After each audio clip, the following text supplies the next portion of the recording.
ஒரு சில நபர்கள் திட்டமிட்டு கட்சியை அவர்களுடைய கைப்பிடியிலே வைத்துக் கொண்டு செயல்படுகிறார்கள்.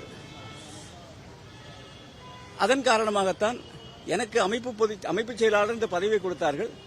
ஆனால் என்னை அவர்கள் பயன்படுத்திக் கொள்ளவில்லை. அதனால் தான் அங்கிருந்து விலகி வந்தேன். காலம் பதில் சொல்லும். சமீபத்தில் அன்வர் ராஜா வந்தார், கார்த்திக் தொண்டைமான் வந்தார், இன்னைக்கு நான் வந்திருக்கேன். அதாவதுங்க, தமிழ்நாட்டினுடைய வரலாறு எப்பவுமே கூட்டணிகள் வரது சகஜம்தான். ஆனா தமிழ் திராவிட இயக்கத்தை சார்ந்த ஒரு கட்சி, பெரும்பான்மை பலத்தை கொண்டிருக்கிற கட்சி, அதுதான் கூட்டணியை முடிவு பண்ணும். கூட்டணியிலே யார் யார் இருக்குவார்கள், யார் யார் எத்தனை சீட்டுகள் கிடைக்கும், யார் எந்தெந்த தொகுதிகள், எல்லாவற்றையுமே அந்த அணிதான் முடிவு செய்யும், அந்த கட்சி தான் முடிவு செய்யும். இப்படி திமுக கூட்டணியிலே தளபதி அவர்கள் தான் அதை முடிவு செய்வார்.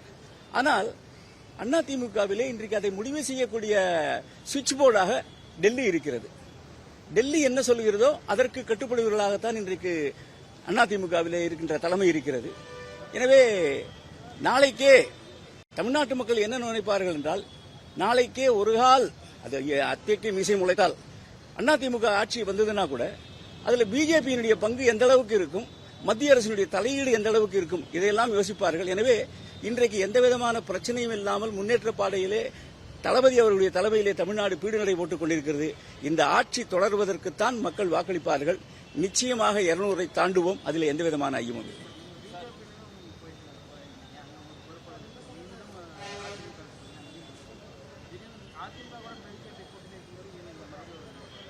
இல்ல, அதைத்தான் சொன்னேன். அதாவது ஒருமித்த கருத்து இல்ல, பல்வேறு குழப்பங்கள், யார் தலைமை என்பது தெரியாது, யாரை எப்படி பயன்படுத்திக் கொள்ள வேண்டும் என்பதற்கான குறைந்தபட்ச ஒரு அணுகுமுறை கூட இல்ல.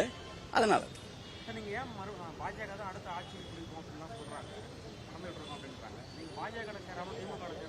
நான் தான் ஏற்கனவே சொல்லிட்டேனே, மண் மொழி மானம் காக்க ஓரணியில் இணைவோம்.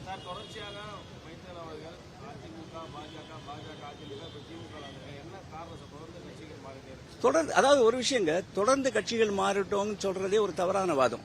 நான் ஒரு இயக்கத்தில் இருக்கேன், அந்த இயக்கத்தில் நான் சந்தோஷமா இருந்தா நான் நிச்சயமா மாற மாட்டேன். ஆனா ஒரு பிரச்சனைகள்னு வருது, சந்தோஷம் இல்லைன்னு சொல்லிச்சு, அதுல அந்த புழுக்கத்திலேயே அந்த இயக்கத்தை தொடர்ந்து இருக்கிறதுல எந்த விதமான அர்த்தமும் கிடையாது. வாழ்க்கையை மாற்றம் ஒன்றுதான் மாறாதது. எனவே அடுத்த இலக்கை நோக்கி நாம் செல்கிறோம். தொடர்பு இருந்தது, இப்ப கிடையாது.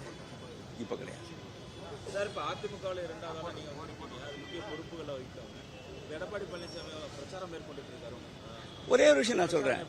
அதாவது கூட்டி வரப்பட்ட கூட்டம், அதை பார்த்துவிட்டு இன்றைக்கு இபிஎஸ் அவர்கள் என்ன நினைத்துக் கொண்டிருக்கிறார்கள் என்று நான் கருதுகிறேன் என்றால், ஒரு எம்ஜிஆர் போலவோ அல்லது ஒரு அம்மா அவர்களைப் போலவோ தன்னையும் ஒரு பெரிய தலைவர் என்று அவர் நினைத்துக் கொண்டிருக்கிறார்.